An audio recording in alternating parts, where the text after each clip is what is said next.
Hello hi friends केमती अच्छी बढ़िया ना मु आशा करुँची आपण मैंने बहुत बढ़िया थे। देखंतु मु आज बनई आलू बड़ी तरकारी। जदि घरे किसी परिबा नथिबो एटा बनई खाइबे बहुत टेस्ट लगे। देखंतु ताहापई किसी आलू सिझे देछि, पियाज रसुण अदा मसला कर देछि, बड़ी एठी अल्प किछि भाजी देछि, आलू को भाजिकी रखिदेली। तापर पियाज रसुण अदा मसलाटा को अल्प किछि तेल पकेकी तापर फुटण पकई कषिदेली। देखंतु ए मसलाटा हो केमती जानवे तेल चारिपटे देखा जाउची, तेल एमती उठिले मसला पर जानीपर मसलाटा ठीक से हो पारछि। तापर अल्प हो सारा पर गरम मसला पकेबा। देखंतु गरम मसला पकेदेली एबे। तापर जो भाजिक रखी आलू को तापर पकेदेली भलसे आलू सहित टिके मसलाटा को कषिदेवा। कषि सारा पर पानी देदेबा।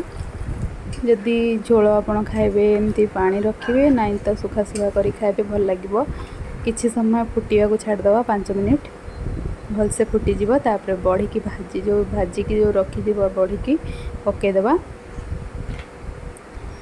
फुटी सारा पर 5 मिनिट फुटिया को छाड़देवा। छाड़ला तरकारी बहुत टेस्ट लगिला आमको। घरे आमर परिवा सरी जाइथिला तेणुक गोटे आइडिया बाहर करी तरकारी कली। मम्मी कहले यहाँ करदे बोली हो सारा। देखंतु तापरे धनिया पत्र पकईदेवी, किछि मेथी पत्र पकईदेवी। एबे फाइनाली कंप्लीट हो गला आलू बड़ी तरकारी। आपण माने निश्चित ही तरकारी को घरे करके खाआंतु। खाई सारा पर यार टेस्ट केमती आसला कमेंट रे जणाइबे। जदि वीडियोटी भल लगी बेल आइकन टी को दबाई देबे।